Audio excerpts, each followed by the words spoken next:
एक बहुत महत्वपूर्ण मुद्दे पर मैं आप पत्रकार भाई बहनों से बात करने आई हूँ। 15 अगस्त को जब हमारे आदरणीय प्रधानमंत्री जी ने लाल किले पर से उद्बोधन किया, देश को संबोधन किया और बताया जो वो बताना चाहते थे हर विषय पे, हर मुद्दे पे। पर जब उन्होंने महिला सशक्तिकरण की बात की और आज़ादी का अमृत महोत्सव, उसमें महिला सशक्तिकरण एक अहम मुद्दा है और वो 75 साल आज़ादी के बाद वो महिला सशक्तिकरण की बात कर रहे हैं, तो मुझे लगा कि देश की सारी महिला खुश हो जाएगी और लगेगा कि नहीं, वो सही में महिला को सशक्त करना चाहते हैं। क्योंकि उन्होंने बहुत अच्छी तरीके से कहा कि अगर महिला सशक्त नहीं होती है तो राष्ट्र निर्माण में योगदान नहीं दे सकती। अगर राष्ट्र निर्माण में भाग लेना है तो महिला को सशक्त करना पड़ेगा, महिला को मान देना पड़ेगा, महिला को डिग्निटी देनी पड़ेगी और महिला तब इसके बाद जब वो सशक्त हो जाएगी तभी वो राष्ट्र निर्माण में भाग ले सकेगी। इतनी बड़ी बात उन्होंने लाल किले पर से कही, तब मुझे लगा कि देश की सारी महिला खुश हो गई कि आज हमारी भी बात हो रही है और ऐसी जगह से हो रही है कि पूरा देश सुन रहा है, पूरा दुनिया सुन रही है।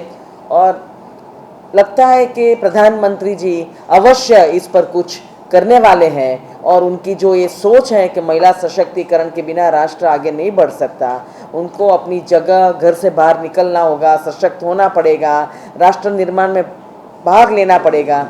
तब मुझे भी लगा एक सशक्त महिला होने के बावजूद कि नहीं, बहुत सारी महिला की बात आज कर रहे हैं प्रधानमंत्री जी।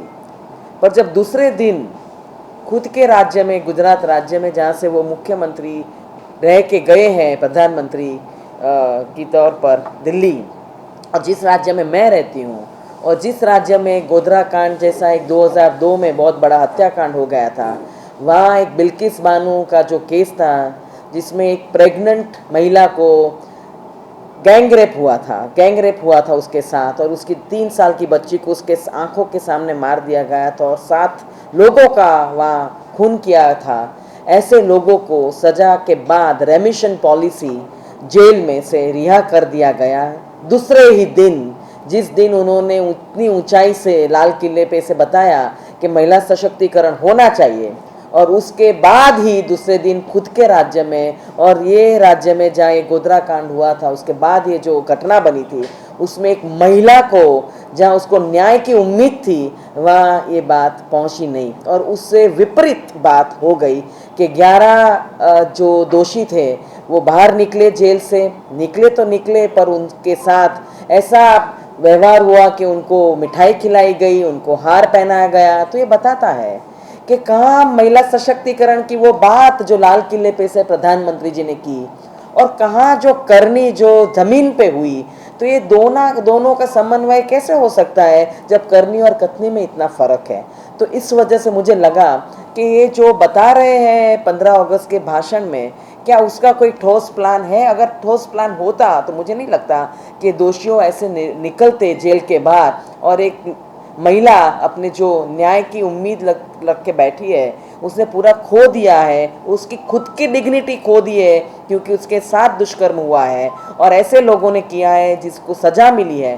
तो ऐसे ही अपनी गांधी सरदार की भूमि पर जब ऐसे दुष्कर्म होते हैं तो मुझे लगा कि सबसे पहला सशक्तिकरण का माहौल यही बनेगा, पर उससे कंप्लीट विपरीत बात हो गई। तो ये बात मुझे ज़रा बहुत चुभी और मुझे लगा कि जैसे ही प्रधानमंत्री जी हैं और भाजपा है, करनी और कथनी में बहुत बहुत फर्क है।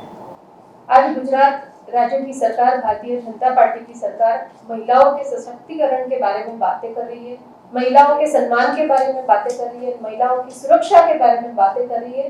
तो मैं आपके माध्यम से जनता को बताना चाहूंगी कि गुजरात की परिस्थिति, गुजरात की जो सिचुएशन है, ये जो बातें हो रही है, जो कथनी हो रही है, उससे कंप्लीट अपोजिट है। बिल्कुल ही विपरीत आंकड़े दिखा रहे हैं। गुजरात के हमारे विधायक, उन्होंने असेंबली में क्वेश्चन पूछा था कि गुजरात के पिछले 2 साल में महिलाओं के साथ कितने अत्याचार हुए, महिलाओं के बलात्कार के आंकड़े निकलवाए, महिलाओं के साथ हुए गैंगरेप के आंकड़े निकलवाए। तो खुद चौंकाने वाले फिगर्स थे जो मैं आपके माध्यम से जनता के बीच में रखना चाहूंगी। गुजरात में पिछले 2 साल में 3796 बलात्कार हुए हैं, केस दर्ज हुए हैं। जो गुजरात में महिलाओं के ऊपर बलात्कार हुए उसके केस आंकड़े वो 3796 बरामद हुए हैं। और गुजरात में 61 गैंगरेप सामूहिक बलात्कार जो महिलाओं के साथ हुए हैं वो 61 इनका फिगर है। और 8028 केसेस क्राइम अगेंस्ट विमेन के महिलाओं के साथ जो भी अत्याचार छोटे मोटे जो केसेस गुजरात सरकार ने आंकड़े भेजे हैं, गुजरात सरकार के आंकड़े हैं, वो आपके माध्यम से लोगों के बीच में रखना चाहूंगी। जो है 8028 जो केसेस दर्ज हुए हैं। तो ये जो फिगर्स है वो बहुत ही ज्यादा चौंकावनारे फिगर्स है, बहुत ही ज्यादा चौकन्ने करने वाले हैं कि महिलाओं की बात लाल किले से 15 अगस्त के दिन प्रधानमंत्री जी जब करते थे किया, उसी के दूसरे दिन जो बिल्किस बानो का केस गुजरात में हुआ, उनके जो आरोपी थे उनको बाइज्जत बरी किया और उनका सम्मान गांव वालों ने खूब धामधूम से किया। वो कंप्लीट अपोजिट था। और गुजरात में तो ये हुआ वो सबसे ज्यादा चौंकावनारा। कोई बीजेपी कांग्रेस की बात नहीं हुई है। जो 11 आरोपियों को रिहा किया उनका स्वागत किया गया, किसके द्वारा किया गया वो यहाँ से नहीं बोला गया है, किन्होंने स्वागत किया वो नहीं बोला गया है। जस्ट के सेलिब्रेशन हुआ, that is also not to be done. महिलाओं अभी कल जो हुआ महिलाओं के द्वारा, मैं पहले आपसे गुजरात की जनता को आगाह करना चाह रही हूँ। हमारे जो 2 दिन की अभी के वो 2 दिन की मीटिंग्स और ये पूरा दौर चल रहा था, इसके बाद हम पूरा एक्शन पार्टी लाइन के द्वारा क्या एक्शन लेंगे, कैसे विरोध करेंगे, क्या होगा वो आपको हम इन शॉर्ट टाइम बताएंगे।